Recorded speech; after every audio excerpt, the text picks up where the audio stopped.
Em 1984, um escritor alemão, vivendo na Alemanha Oriental, antes da unificação, é colocado sob vigilância da Stasi, a polícia política do governo socialista. O motivo? Ele tem um relacionamento com uma atriz que é objeto de interesse de um ministro de Estado. As atividades e o trabalho de Georg Dreimann não serviriam para o classificar como subversivo, mas à medida que sua vida é devassada, parece impossível que seu comportamento não seja questionado, ao menos aos olhos da vigilância do governo. Acontece que os dramas da vida de Dreimann, sua namorada e seus amigos tornam-se quase que uma novela para o capitão da Stasi responsável pela sua tocaia. Este é A Vida dos Outros, filme tema deste episódio do Quarentena Cult. Olá, tudo bem? Eu sou o Ricardo Sabag. Comigo, os jornalistas da Gazeta do Povo, Jones Rossi, Paulo Pousonoff Jr. E pela primeira vez aqui conosco, Maria Clara Vieira. Seja bem-vinda, Maria Clara, ao Quarentena Cult, tudo bem? Tudo bem, obrigada, agradeço as boas-vindas, estou muito animada de participar. Espero, com perdão do pleonasmo, trazer boas ideias aí para o podcast. Você vai agregar, né? Somar 3 pontos. Exatamente. Você vai experimentar a pressão quando for a sua vez de escolher o filme, viu, Maria Clara? Aqui, para quem... Vai ter a sua vez, tenha certeza disso, né? Então, mas assim, falando... Dê um oi, pessoal, para as câmeras de novo. Isso está se tornando já... Olá, já deu um oi. Né? Deu um oi? Quem está... Não, você não deu, Paulo. Dê o seu oi aí para todo mundo. Tudo bem, Paulo? Tudo bem. Então defenda lá, Ricardo Sabag, o filme entusiasmadamente, como sempre. Muito bem, muito bem. Então, como é que funciona? Mas, só uma coisa, né? Sabag, só uma coisa. Você deu alô para Maria Clara, para os jornalistas da Gazeta do Povo, Maria Clara Vieira, Ricardo Jones Rossi e Paulo Fungueira. Paulo Fungueira! Paulo Fungueira foi apelidado. É o apelido que o nosso leitor... É Fungueira. É Fungueira, pronúncia. Qual que é a história do Paulo Fungueira, Jones? Conte aí. O nosso leitor apelidou, ele mandou um e-mail pra gente, falando que se referindo ao Paulo como Paulo Fungueira. E o Paulo participou do Ideias semana passada, e ele levou a Fungueira dele pro Ideias. Tá virando a marca registrada do Paulo no podcast.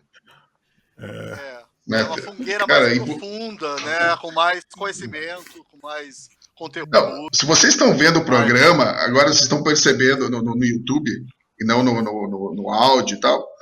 Aliás, quem não sabe ainda, nosso programa está lá no YouTube da Gazeta. Tchau. A minha sobrinha veio dar tchau aqui. Vem cá.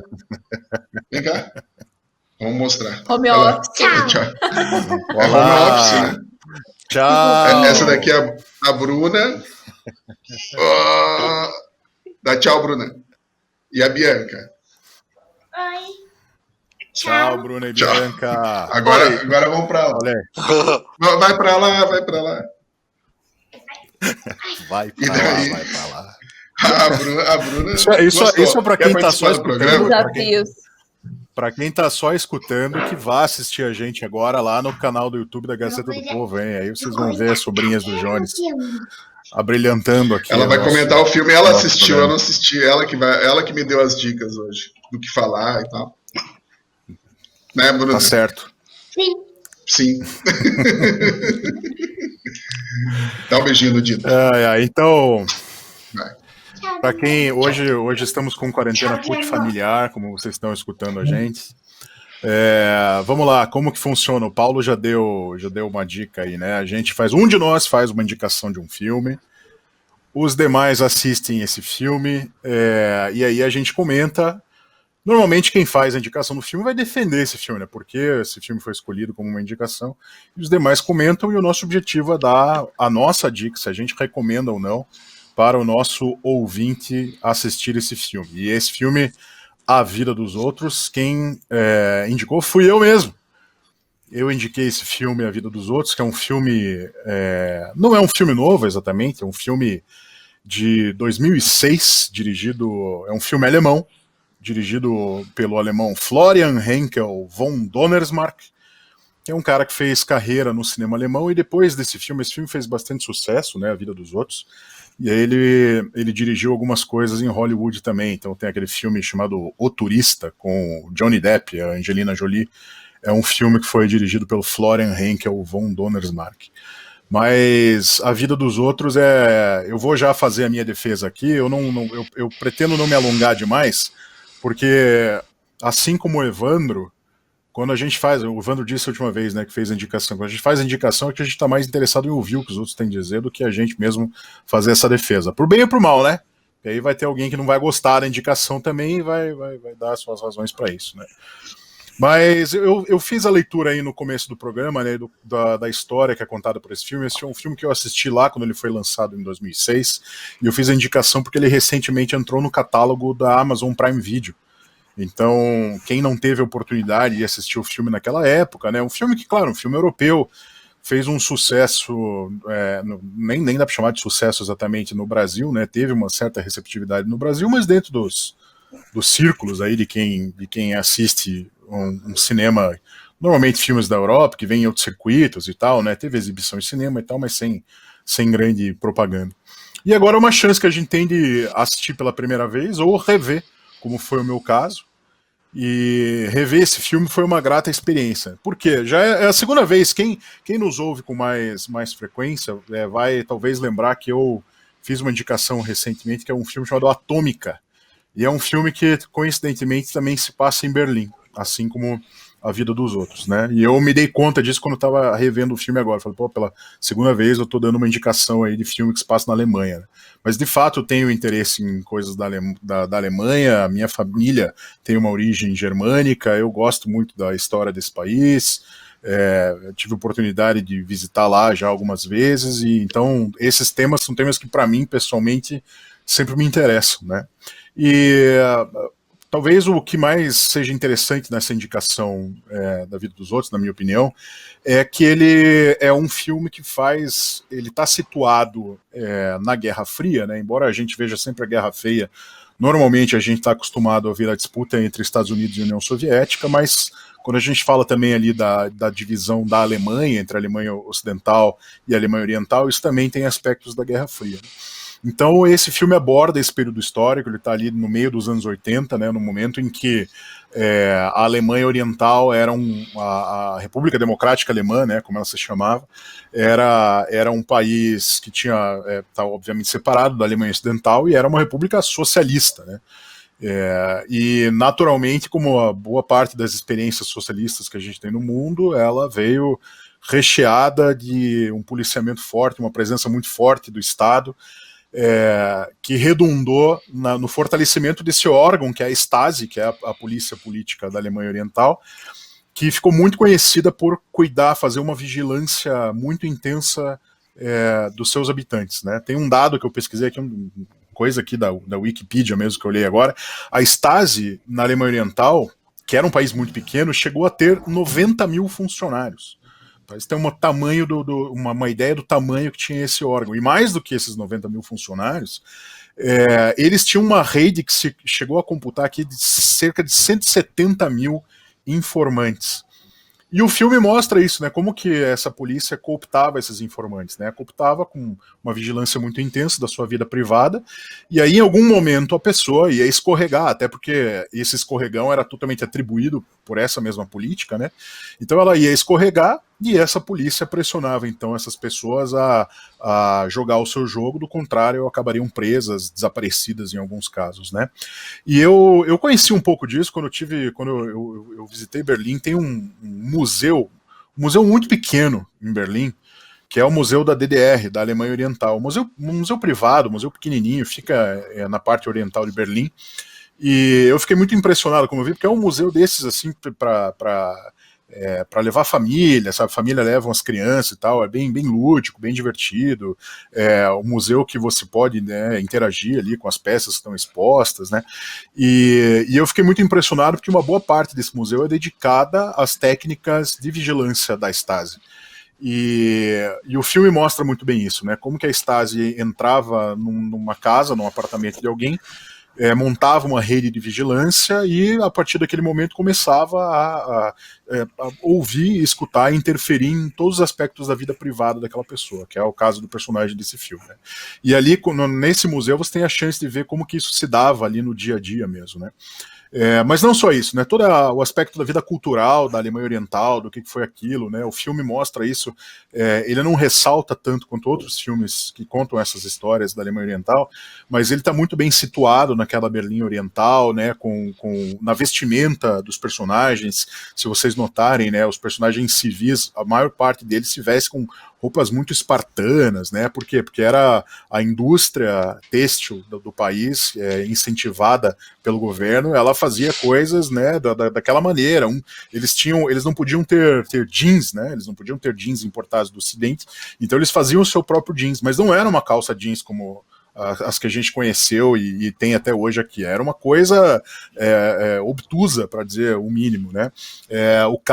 Tem um carro símbolo da Alemanha Oriental, que é o Trabant, conhecido como Trabi, que é um carro que aparece bastante nesse filme também, um carro bem quadradão, que até hoje circula em alguns casos, ainda está em circulação na Alemanha, mas assim, muito pouco. Então são aspectos ali dessa vida pitoresca, para dizer muito pouco, né, para não abordar a questão política da Alemanha Oriental. Então, esse filme está situado nesse universo, que é um universo que a mim me interessa muito.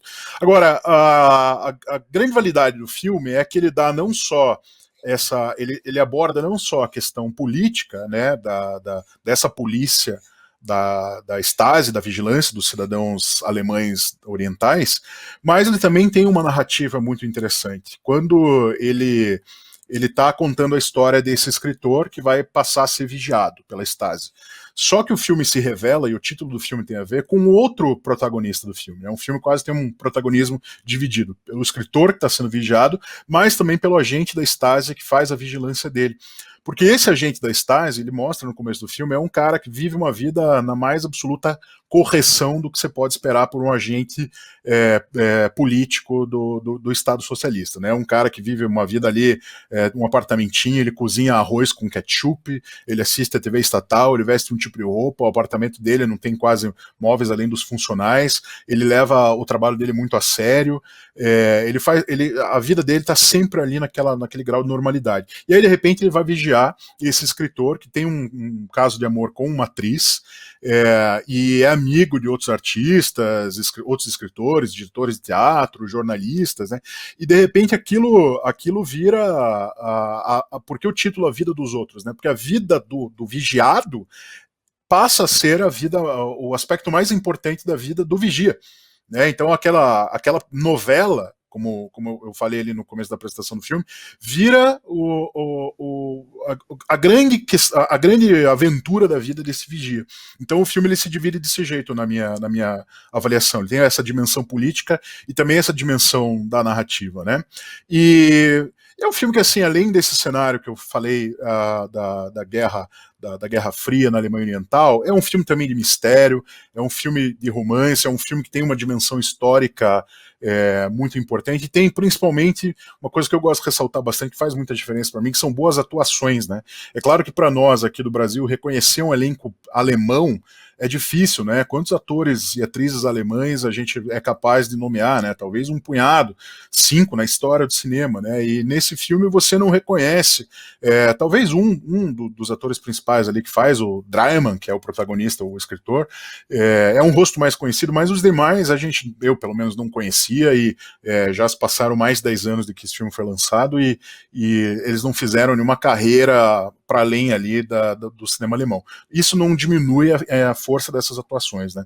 Então, assim, um filme muito bem dirigido, um filme muito bem cuidado, um filme muito bem resolvido, uma história de várias dimensões, e que eu faço questão de indicar, porque talvez muitos de nós não fossem atraídos, né, para um filme alemão, né? Não é um tipo de cinema que a gente tem com muita frequência, assiste muito aqui no Brasil, mas eu posso garantir, esse é um grande filme, um grande entretenimento, um filme que tem várias dimensões aí para serem desfrutadas, e é por isso que eu faço a indicação de A Vida dos Outros. E aí, defendi bem ou não? Muito bem, Sabag, muito bem. Eu recebi um recado da nossa técnica aqui pedindo pro Paulo colocar o microfone mais perto, tá? Ele afastou um pouco para ficar menos fungueira, mas na hora de falar, Paulo, por favor, aproxime seu microfone, tá bom? Ok. Eu tô curioso para ouvir a Maria Clara, gente. Ela é a primeira vez que ela tá aqui no Quarentena. Eu acho que a gente devia escutar ela primeiro. Você se opõe a isso? Bom, Não, a gente não se opõe, só se ela quiser se opor, né? Concorda? Não me oponho. Eu só, como disse pro Jones quando ele me convidou para participar do Quarentena Cult, eu falei, eu só não sei se eu tenho uma grande capacidade cult para dizer algo muito além do gosto ou não gosto. Mas vamos lá. Eu gostei muito do filme, né? Eu não sabia de quem tinha vindo a indicação, não conhecia o Ricardo até há poucos minutos atrás. Gostei do filme mesmo, e eu não sou uma grande fã de filme, não sou uma grande consumidora, na verdade, né, de filme histórico. E para ser bem sincera, assim, quando eu vejo essa aura de filme cult, filme muito cabeça, eu já tenho um pouco de preguiça. Então eu já fui assistir com uma certa, tipo, meu Deus, lá vem um irlandês. Que eu vou ficar aqui 3 horas, vou tirar um cochilo na metade, vou assistir feito uma série, assim, né? Não tinha muito tempo, mas fui com esse preconceito e eu adorei o filme, assim, a história me prendeu bastante, eu assisti, acho que fluiu bem, a história é bem conduzida, ela não demora muito para acontecer, né? Assim, apesar de ser um filme com uma duração normal, ali de 2h20, 2 horas e pouquinho, não é uma história arrastada, que você tem que pensar muito e enrolar, demora para acontecer, né? Os acontecimentos se dão com uma velocidade assim razoável, né? Você consegue acompanhar tranquilamente. E, enfim, eu acho que assim, eu confesso que eu não me atentei tanto para o contexto político, que é claro que ele permeia a história inteira, ele é importante para a compreensão da história, mas a história me cativou muito pelos personagens, né? Pelas personagens e pela atuação, como o Ricardo colocou ali, né? Eu fiquei muito... prestei muita atenção na maneira como aqueles personagens... Eu não sei, a gente pode dar spoiler? Qual que é a política da casa? Depois de 10 minutos passados, a gente pode dar spoiler, viu? E aí, quem não quiser ouvir spoiler, que não sei, né? Não ouça a gente. Ok, então alerta de spoiler. Na verdade, isso acontece desde os primeiros minutos dos primeiros minutos de filme, mas quando o espião, né, na verdade o ator é o Ulrich Mühe, né, ele morreu em 2007, inclusive, por isso que ele não fez uma carreira, fez nada muito mais além depois disso. Ele que faz o Gerd, né, o capitão que é incumbido de ficar espionando o casal, o escritor e a atriz, ele vai se encantando com a vida dos dois e começa a proteger o casal, né, começa a enfim, não cumprir, não fazer os relatórios exatamente conforme os encontros com os outros escritores, enfim, subversivos, entre aspas, para aquele sistema iam acontecendo ali. Eles combinam de fazer enfim, tô dando um mega spoiler aqui, mas enfim, faz parte. Eles combinam de maquinar para que haja uma publicação na Alemanha Ocidental de um artigo sobre suicídio de artistas na Alemanha Oriental, que tinha sido parado de contar, que o governo não divulgava mais. Eles conseguem, e o espião acoberta tudo isso, né? Ele vai se apaixonando pela história daquele casal, se envolvendo com aquelas pessoas, a ponto de protegê-las, né? Até o final do filme, que aí eu não vou contar que é sacanagem, mas o final do filme é magnífico. Eu prestei muita atenção porque eu fiquei muito cativada. Eu gostei demais da personagem do capitão. Eu acho que a delicadeza, não sei se essa palavra é correta, mas a delicadeza das reações e da atuação dele, conforme ele vai se envolvendo com a história do casal, conforme ele vai percebendo que ele tá gostando daquelas pessoas, que ele tá gostando daquela história, que ele tá se envolvendo com aquilo, que ele quer proteger aquele casal, me fez pensar muito o tamanho dos conflitos internos que ele devia estar vivendo, né? Que ele, no começo do filme, quando a gente é apresentado a personagem, ele tá parece uma sala de aula ensinando técnicas de interrogatório, né? Análogas não, né? Uma forma de tortura, né? Deixar a pessoa 48 horas acordada. Ele tá ensinando aquilo, você é apresentado a personagem com ele torturando uma pessoa, né, como o Ricardo colocou, ele reza 100% a cartilha ali do partido, do sistema, e quando ele se vê envolvido com aquela história, com aquele casal, ele vai gradualmente, enfim, aí o papel, desculpa, aí vai do mérito do artista de fazer com que o espectador se coloque no lugar da personagem, né? Eu me colocava no lugar dele pensando, caraca, o que tá pensando, o que tá passando na cabeça dele? Né? Todos os conflitos que ele tá tipo, meu Deus, mas eles estão sendo subversivos, eles são contra o partido, eles querem fazer uma coisa que eu não concordo. Todo o conflito interno que ele passa até chegar à decisão de começar a proteger o casal, e ainda assim ele protege, tem uma hora que ele fala, só dessa vez, e ele continua protegendo. Achei, como você colocou, a atuação é muito boa, porque as reações dele são muito delicadas. Você não vê, ele não faz em nenhum momento um grande discurso, né? Ele não justifica por que ele está fazendo aquilo, você não vê em nenhum momento do filme ele dizer por que ele tomou aquela decisão, por que ele está protegendo aquelas pessoas, você não vê ele externar esse conflito, você não vê ele se fazer pergunta, você só vê nos olhos dele, na maneira de ele olhar para aquele casal, de ele assistir aquelas cenas da vida cotidiana de um casal apaixonado, a mudança que vai acontecendo no interior dele. É muito bonito de ver. E achei mais especial ainda, assim, isso não é um filme de grandes gestos, né? Assim, lá no final, de novo, não vou falar, mas quando ele percebe que tudo aquilo, que enfim, tentando aqui, lutando para não dar muito spoiler, mas quando ele percebe que todo aquele esforço dele, em algum nível, valeu a pena, não é um filme, não tem grandes festas, um grande obrigado e grandes discursos. Eu acho que é um filme que você percebe mudanças nas sutilezas. Eu achei isso muito bonito. E um outro ponto, também, ainda caminhando, falando dessas sutilezas, que eu achei muito interessante de refletir, assim, que me fez pensar, é sobre como ele não mudou de ideia ouvindo nenhum grande discurso sobre o sistema. Né? Os dois personagens, o Georg, né? Esqueci o sobrenome dele agora, esse não é o primeiro, o escritor, e a Krista, né? A atriz, apesar de ele de fato fazer um movimento de fazer essa publicação clandestina na Alemanha Ocidental sobre suicídio, via de regra, ele não é um cara que está lá fazendo um grande discurso contra a Alemanha Oriental, contra o sistema. Ele não é... O que eu quero dizer é que o espião, ele não muda de ideia porque ele ouve um grande discurso ou porque ele ouve um grande argumento sobre o problema, sobre o quão totalitário e cruel é o sistema em que ele está inserido. Ele muda de ideia porque ele entra em contato com pessoas. Né? Assim, ele vai se apaixonando por uma vida comum, né, por pessoas comuns, uma pessoa que, é claro que o escritor tem um quê de idealista, né, por estar lutando contra aquilo, mas, como eu disse, aquilo não é... ele não faz uma campanha, né, ele não muda e, por consequência, o espião não muda de ideia, como eu falei, porque ele ouviu um grande argumento, mas porque ele se envolveu com pessoas reais. Enfim, espero não ter sido muito repetitiva, é minha primeira vez aqui, mas essas foram, de longe, as minhas impressões mais marcantes do filme.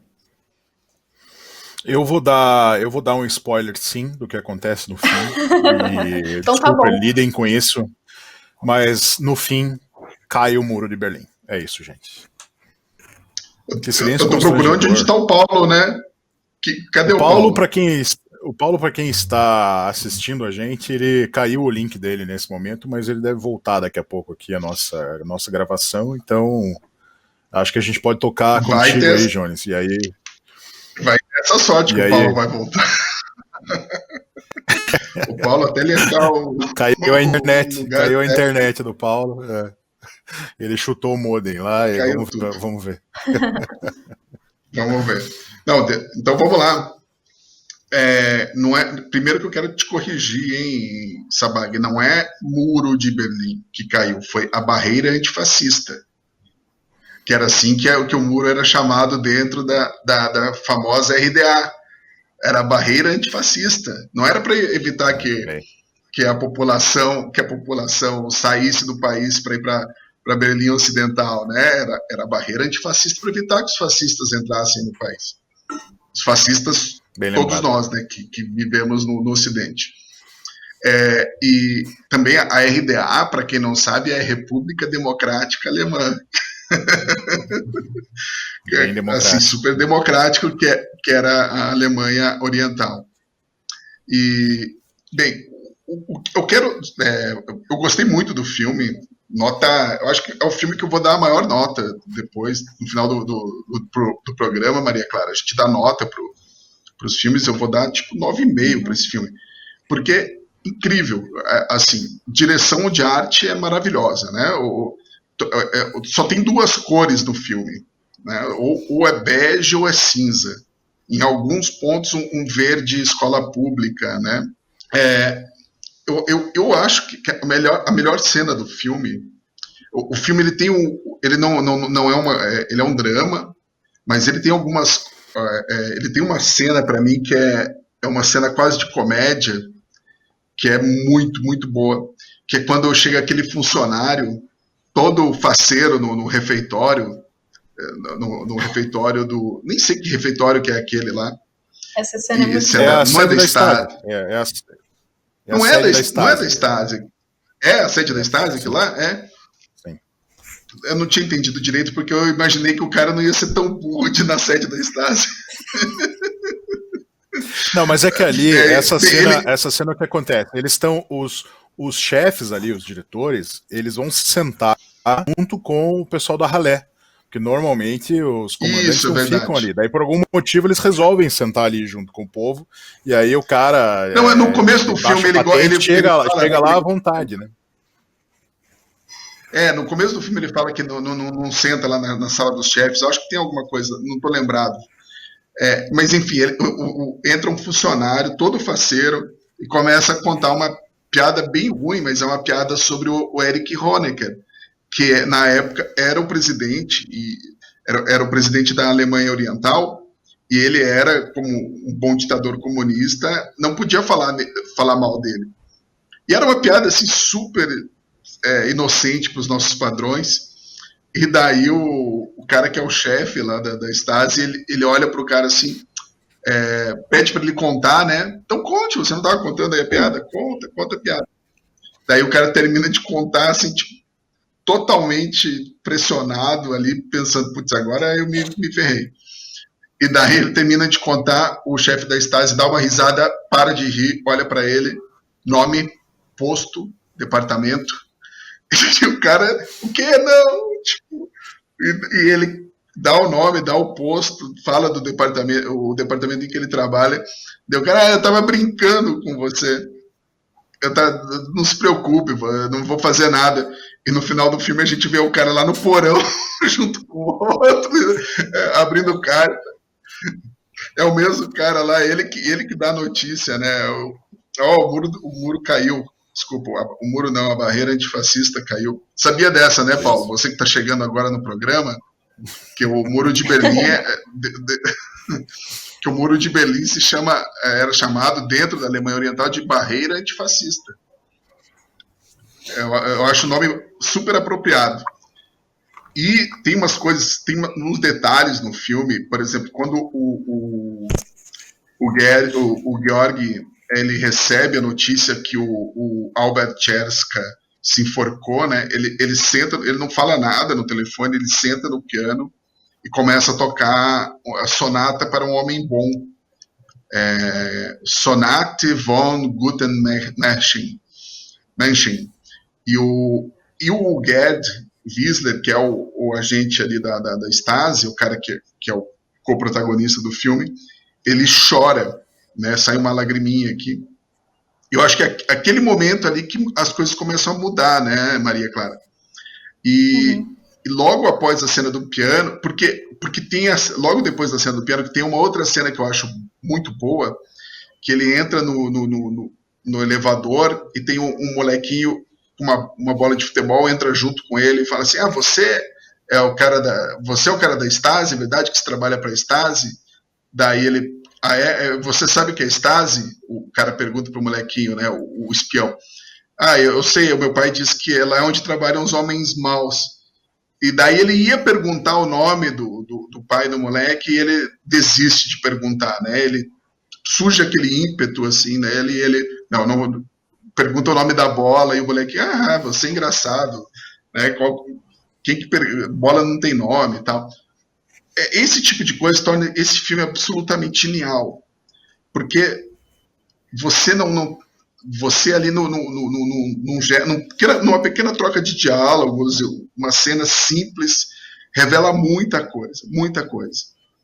E tem outras coisas também, né? Tipo, que eu gostei do filme eu gostei do sargento Ley, que é o cara que trabalha com o espião, que ele é um cara engraçado, né? Ele podia até num filme de comédia, todo dia ele chega 5 minutos atrasado.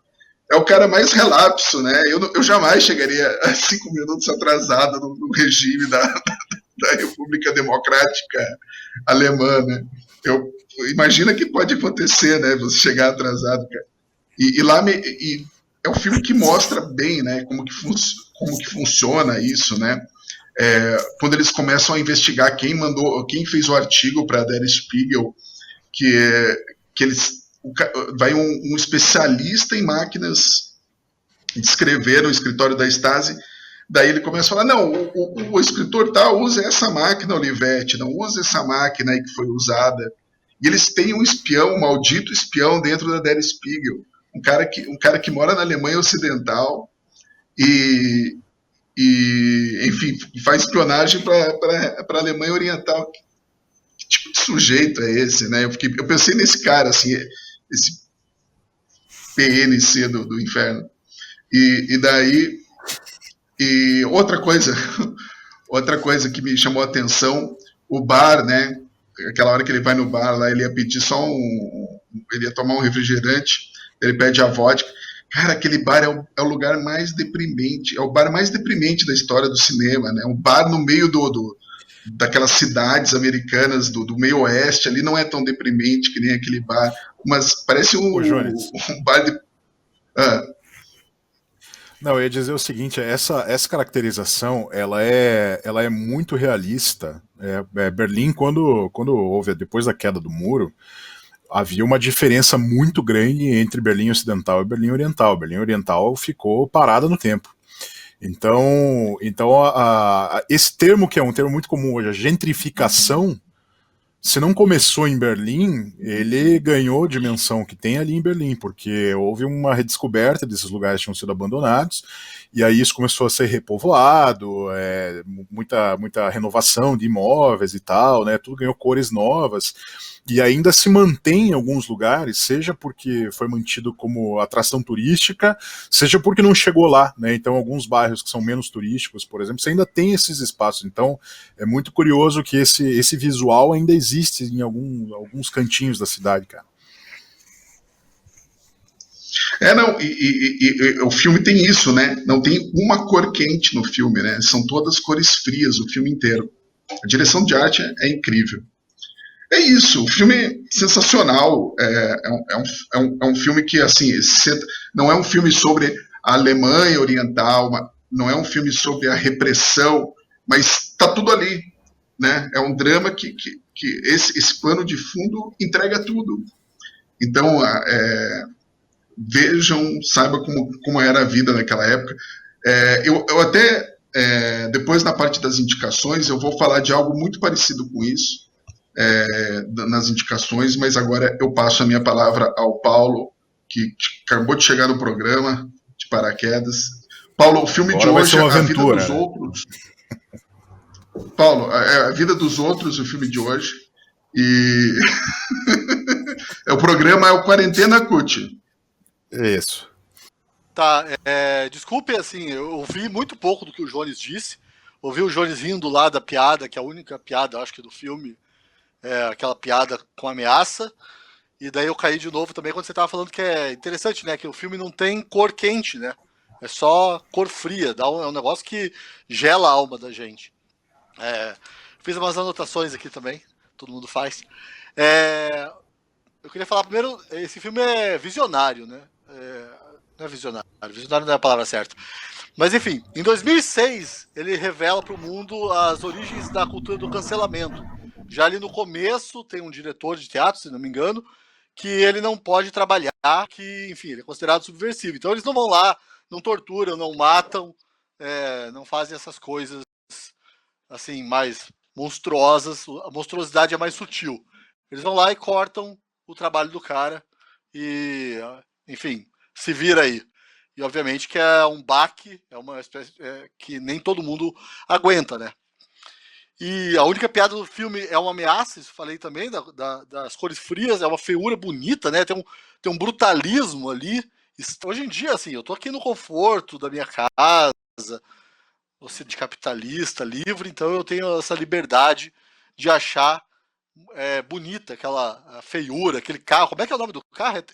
Eu falo Trabant porque eu não sei falar alemão. É Trabi, né? É isso mesmo, Trabante. Só que ele tem um apelido que é o Trabi. Trabant. E, assim, o filme, eu vi a Maria Clara falando também, apesar do meu áudio estava péssimo aqui, mas é um filme contido, né? As interpretações são bastante contidas, e eu gosto disso também. Tudo é muito sutil ali, o Ricardo fala, já vem falando em alguns podcasts, né? Que filme bom pica. É um filme que a gente mostra e você. A imagem que você tem que entender isso a partir de imagem, né? Não de um discurso, não daquela coisa. Fica imaginando esse filme, uma versão. Eu adoro filme americano, não sou nenhum daqueles caras que fala estadunidense ou coisa parecida. Mas eu fiquei imaginando esse filme com tom principal. Aí eu não sei qual o papel principal que vocês escolhem. Eu escolho lá o do espião. E de repente ouvindo ou dando Não no entendi final. com quem? Com quem? Com Tom Hanks. E fazendo. Que eu gosto, adoro o Tom Hanks, mas no final ele faria um discurso, né? Pela liberdade, sei lá.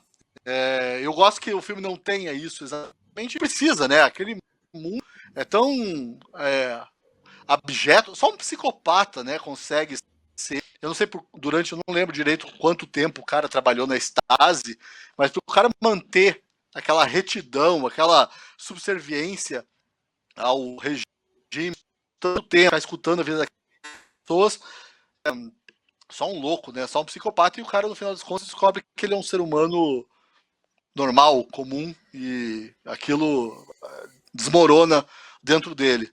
Então, por isso que não tem esse grande momento, essa grande revelação. A revelação é mais sutil, né? A epifania dele é mais sutil. E duas coisas que me chamaram a atenção no filme, eu assisti na época também, 2006, e assisti ano passado. E eu não tinha me tocado disso, que é um aspecto. Aí eu vou falar para o pessoal que gosta do Girard, René Girard, que ele fala que ele tem a mimética, né? Teoria mimética, e é incrível como ele ressalta esse aspecto do comunismo. Como o comunismo se baseia muito nessa premissa de você estar vivendo a vida dos outros. Assim, em cruz, esse ressentimento que dá origem a um sentimento, um impulso revolucionário, porque no fundo isso, você quer o Lenin. Repete desde a parte que você falou do René Girard, que cortou ali, fez um. Desculpe. Então, o comunismo tem esse aspecto de mimético. Você quer viver a vida dos outros. Que a gente, em termos crus, chama de inveja mesmo. E como isso é ressaltado nesse filme. Mesmo os grandes líderes, né, do comunismo, um Stalin, um Lenin, eles queriam, no final das contas, você percebe, hoje em dia, que eles queriam viver a vida de czar, né? O Mao queria ver a vida do aristocrata lá, chinês. Enfim, eu acho que o filme ressalta essa inveja que norteia essa ideologia. E uma última coisa que vocês falaram também, eu vi o Jones falando do bar mais triste da história do cinema, é que eu fico imaginando uma pessoa que tenha nascido ali, mais ou menos, no fim da Primeira Guerra Mundial, na Alemanha, no lado oriental. Como essa pessoa sofreu, né? Ela primeiro pegou a década de 20 com uma inflação absurda, fome, depois ela pegou Hitler, depois veio a ocupação soviética e um nazismo muito linha dura. E só em 89, né, que o Muro de Berlim caiu. Eu fico imaginando que essa pessoa só foi ter algum tipo de liberdade, sei lá, se ela conseguiu sobreviver até os 80 anos. Isso é uma coisa que eu acho bastante impressionante, assim, também. Espero que vocês tenham entendido tudo, porque eu tô com problemas técnicos aqui. Então, beleza.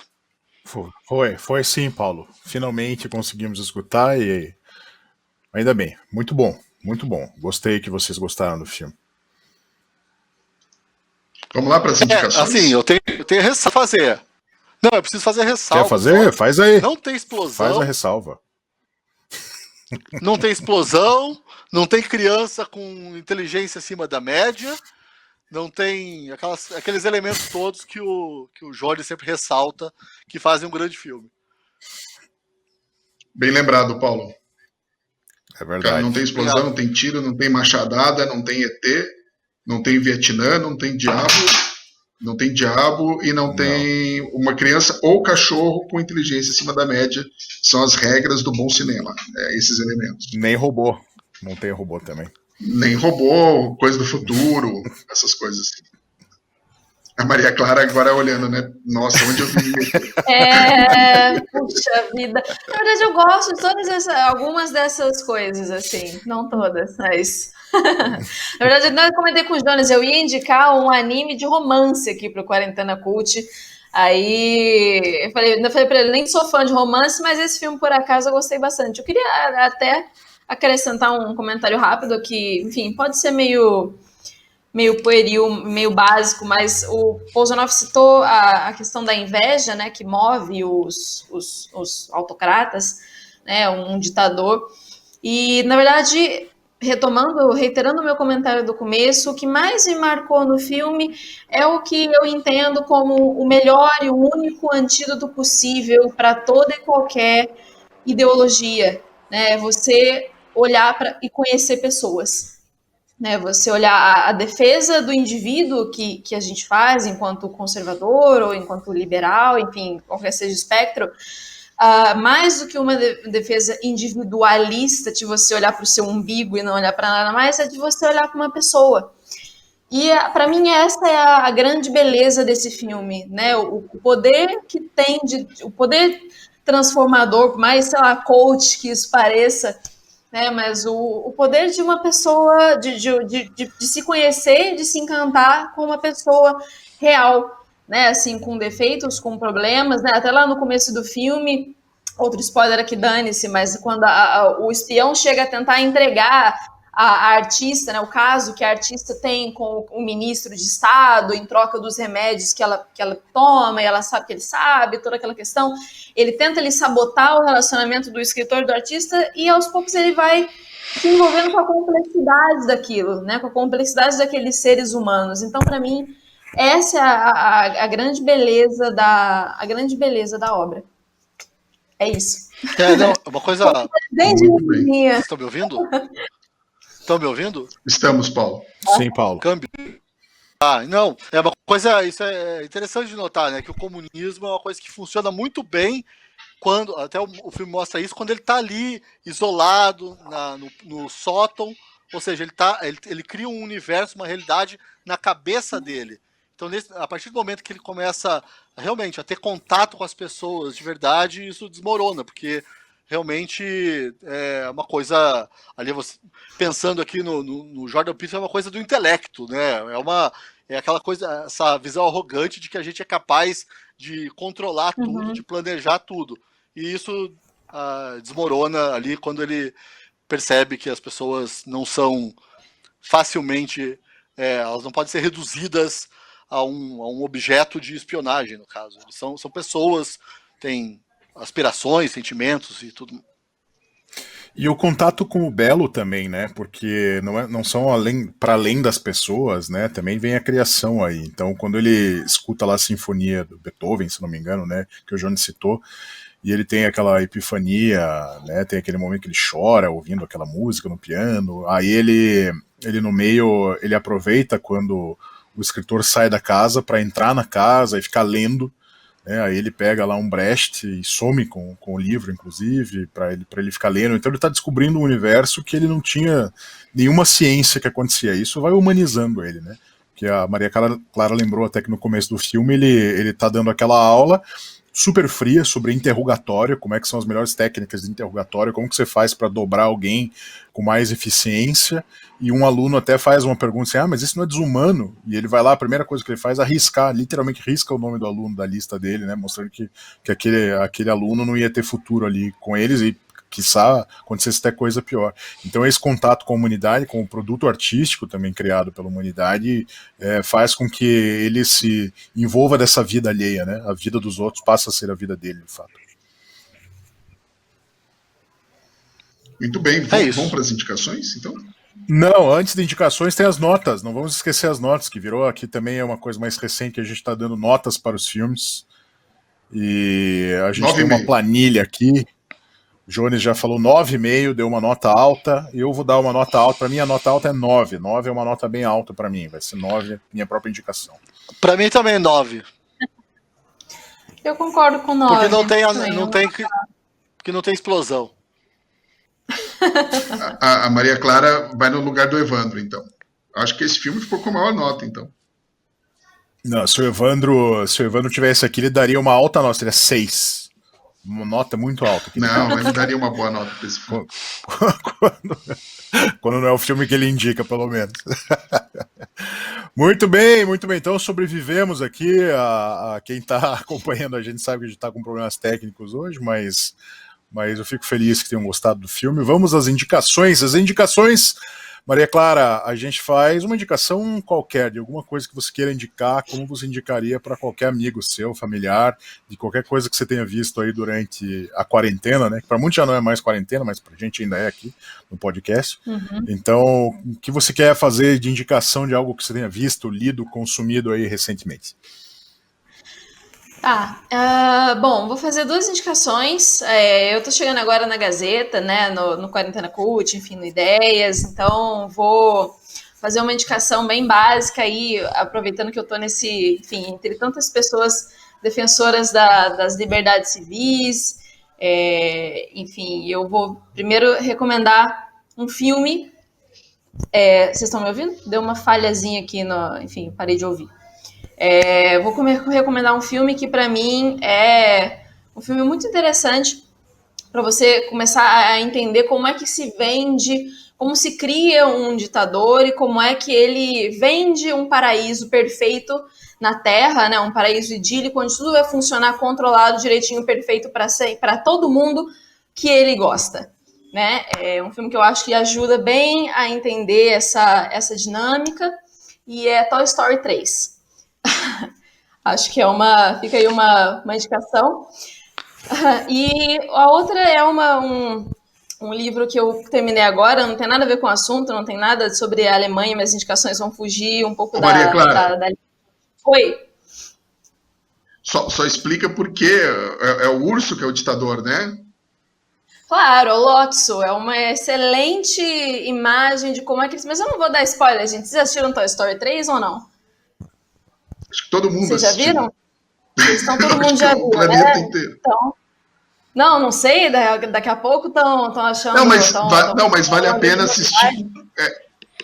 vale a pena assistir com essa leitura que você faz aí. porque às vezes a pessoa está assistindo, isso é só um filme infantil, né? Essa tua leitura é muito boa. Justo. Bom, vamos lá. O Lotso, ele é um vilão muito bem construído, ele é tenta fazer um negócio rápido aqui, que o Quarentena Cult não é Toy Story, né? A próxima vez eu vou sugerir um desenho animado. Mas o Lotso, ele é um ursinho que ele foi abandonado foi trocado, né, por um outro parecido enfim, pela antiga dona. E ele desenvolve um ressentimento muito grande, né, das crianças. Ele percebe que ele sempre vai ser abandonado e ele tem uma reação um pouco diferente da Jessie, né, que é a vaqueira que também teve uma experiência parecida. Ele acaba parando num berçário, né, uma creche com crianças pequenas, e aí ele domina a creche, ele domina a área das crianças, ele domina os brinquedos ali, controla os brinquedos todos. Quando os brinquedos do Andy, né, o Uri, o Buzz vão parar na creche junto, ele coloca todos eles para brincar com as crianças pequenininhas, né, que acabam com os brinquedos, mordem, quebram, enfim. E a propaganda do Lotso a creche é o melhor ambiente do mundo porque tudo vai ser sempre perfeito aqui, você sempre vai ter uma criança para brincar com você, você nunca vai ser abandonado. Ou seja, você nunca vai ter que lidar com o incerto, você nunca vai ter que lidar com... Aqui é tudo controlado, eu forneço tudo para vocês. Né? Só que é aquilo, na prática, ele privilegia o time dele, enfim, a história é muito interessante, recomendo que quem não assistiu Toy Story 3 assista, ou assista com esse olhar para a construção do Lotso. A outra indicação é um romance de uma aventura, um livro nacional que chama Os Invernos da Ilha, do Rodrigo Duarte Garcia, que foi minha leitura de quarentena, eu acabei de terminar, e é magnífico. Eu nunca tinha lido nenhum livro nacional que fosse tão interessante assim, que trouxesse uma aventura, né, envolvendo piratas, um mistério, um romance, amizade, um mosteiro numa ilha com um tesouro abandonado. Isso é incrível. Eu nunca tinha visto isso na literatura nacional, então fica a recomendação. Muito bem. Obrigado, Maria Clara. Boa. Minha recomendação vai ser o livro que eu tô... Dá pra ler aí? Nelson Rodrigues, Óbvio, eu tô relendo depois, sei lá, 20 anos. E como Nelson Rodrigues é atual, eu tava lendo outro, ele falando que os jovens franceses de 68 inventaram a Revolução Sem Ônus, umas coisas assim que são bem atuais. E sem falar a crítica dele, eterna crítica dele aos jovens, né? Aquele aconselho, que é sempre muito engraçado de ler. E essa vai ser a indicação de hoje, O Óbvio Lulante, do Nelson Rodrigues. E vai ser rapidinho, assim, porque eu tô com problemas técnicos. Boa. E aí, Jones, você estava quase fazendo a tua indicação já antes, quando o Paulo estava oscilando aí. Tem dois livros. Tem uma história em quadrinhos do Guy Delisle, que ele tem vários... Ele trabalha supervisionando animações pelo mundo inteiro. Então ele tem um livro dele bem legal sobre Pyongyang. Tem o Crônicas de Jerusalém, tem o Crônicas da Birmânia, e porque ele vai para vários lugares. Da Birmânia ele vai porque a mulher dele trabalha no Médicos Sem Fronteiras, em Jerusalém também, mas Pyongyang ele foi lá porque as empresas de animação do Ocidente contratam animadores desses lugares, porque é muito barato. Então eles precisam, por exemplo, fazer aquelas séries que passam no Netflix, ou passam na TV normal, séries de desenho animado lá, Princesa Sofia, sei lá, eles mandam para esses lugares, porque é bem baratinho. E ele vai para Shenzhen, é um livro dele de 2009. Eu comprei porque eu estou bastante interessado na China ultimamente, e tem esse que é sobre Shenzhen, na China, e é a Alemanha Oriental, com a diferença, né, que a Shenzhen é um pouco mais livre do que os outros lugares, porque é ali no sul da China, perto de Hong Kong, e é uma zona de comércio livre. Mas você pega todas essas coisas de apartamentos pequenos, de pessoas que têm medo de falar mal do comunismo, Enfim, é muito isso que está no filme, e é essa coisa não é um grande tratado sobre o comunismo, etc. e tal, mas é sobre a vida das pessoas que ele tem contato, coisas que você presta atenção nesses detalhes que contam uma história maior.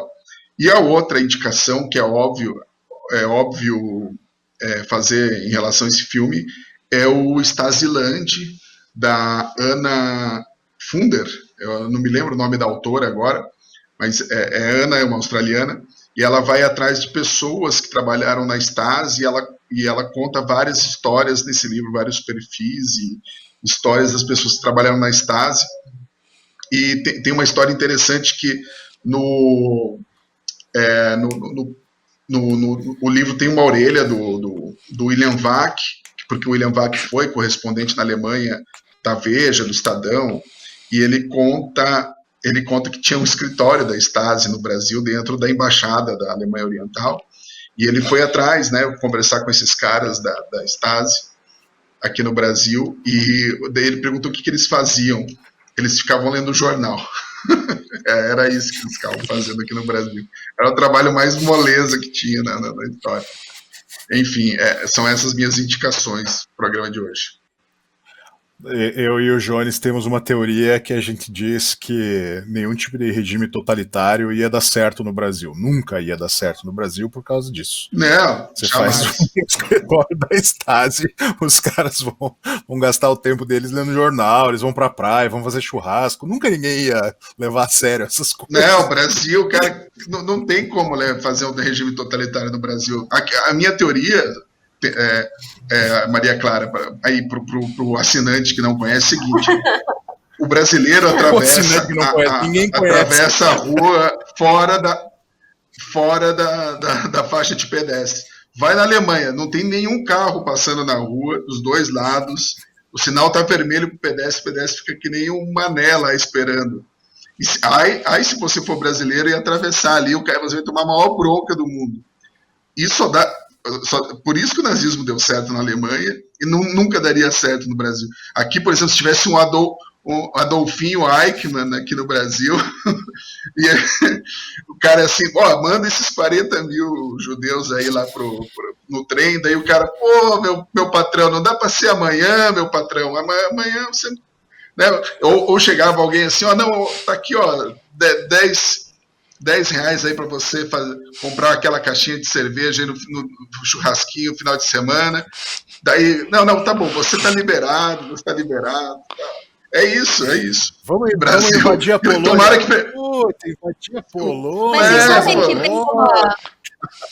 tem um texto, eu não lembro se foi num podcast, acho que para a Folha de São Paulo, ou se foi num texto, mas o João Pereira Coutinho, que é articulista da Gazeta, inclusive, que é um cara que eu admiro muito, ele tem uma teoria que eu acho maravilhosa. Ele fala, gente, eu acho que a gente devia cultivar um pouquinho mais de amor à preguiça. Sabe? Tipo, vamos tomar um estado inteiro pra gente? Sério mesmo? Vale a pena? Dá muito trabalho, deixa pra lá. Não, o brasileiro, o brasileiro, a média do brasileiro é maravilhoso. O pessoal critica muito o Brasil. Claro, isso é pro bom, isso vale pro bem e pro mal, né? Mas, por exemplo, você vai lá fazer a tua carteira no Detran, demora 10 anos para ficar pronto, fazer uma renovação. Para abrir uma conta no banco, né, Maria Clara? Abrir uma conta no Bradesco leva, 4 dias para conseguir abrir a conta. Mas o Bradesco tem um problema intrínseco no Bradesco, que é outra teoria minha, que o negócio que fica em Osasco não foi feito para dar certo, né? Só dá certo porque é banco no Brasil. Desculpa o assinante de Osasco, mas... o assinante de Osasco vai deixar de ser o nosso assinante agora, né? Não, ele não vai deixar, porque ele sabe... Ô Sabag, ele não vai deixar de ser assinante porque ele sabe que Osasco... ele se conhece a cidade que ele mora. Bom, esse é o Quarentena Cult. Só lembrando, tem uma coluna do Diogo Mainardi, que ele fala de um dirigente do PT que estava recebendo uma grana lá, e era ele ganhou um cargo lá em Osasco para não fazer porcaria nenhuma e ganhava R$7.000 por mês, que era um ótimo, ainda é um bom salário, né? E na época era um ótimo salário, na época que eu li a coluna. E ele falava, e o Diogo Mainardi falava assim, olha, pensando bem, no final da coluna ele falava, pensando bem, 7 mil para morar em Osasco tá muito pouco.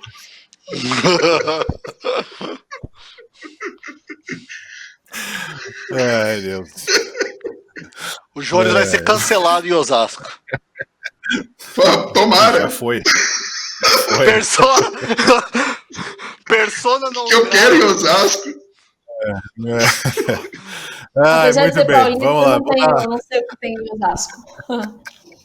Não precisa se comprometer, Maria Clara, com essas opiniões do Jones aí, não, tá? Depois, fica tranquilo. Vamos lá, deixa eu dar a minha indicação, então. Eu também vou dar uma indicação inspirada no filme. É um livro, se chama O Inocente. É um livro do escritor britânico Ian McEwan, que é um dos meus escritores preferidos. E esse livro, embora tenha um filme também, foi um filme menor, foi feito baseado nesse livro. O livro vale mais a pena. Faz muito tempo que eu li e eu lembrei do livro agora, mas ele conta, ele situa em Berlim também, e na Berlim do pós-guerra, só que no pós-segunda guerra, quando a cidade está ainda muito destruída e muito dividida, né? Então você tem lá russo, americano, alemão, e aquilo ali tá uma disputa política, e aí vem a história desse livro centrada num agente britânico que vai fazer um serviço lá pro serviço secreto britânico, tem a ver com escavação, espionagem, só que ele encontra, eu lembrei do livro até quando o Johnny citou essa cena do bar, né, que o filme tem. E esse livro ele descreve com muita riqueza esses ambientes assim do pós-guerra, né? O que viraram esses bares, esses cafés povoados por toda essa gente ali. E aí chega esse jovem militar britânico ali que vivia em Londres, né? Naquela retidão também tipicamente britânica, e se depara com aquela bagunça que tá Berlim ali, num mar de espionagem, com gente tentando uma puxar o tapete da outra, uma disputa por poder muito grande ali logo no pós-guerra. Então é um livro fantástico, ganhou um dos prêmios mais importantes da literatura, que é o Booker Prize, em 98, enfim, é incrível. Eu não vou lembrar em detalhes, talvez seja um bom momento também para eu reler este livro, porque tenho aqui, felizmente, O Inocente, do Ian McEwan. É isso aí, turma! Muito bom. Então é isso aí, pessoal. Agradeço quem ficou com a gente até agora, nos escutando. Nos desculpem pelos problemas técnicos que tivemos, mas temos promessa que a versão final vai estar aí mais ajeitada para quem estiver nos escutando. Obrigado mais uma vez pela sua audiência. Esse é o Quarentena Cult. Voltamos na semana que vem com mais indicações culturais para vocês. Um abraço. Tchau, pessoal. Até mais.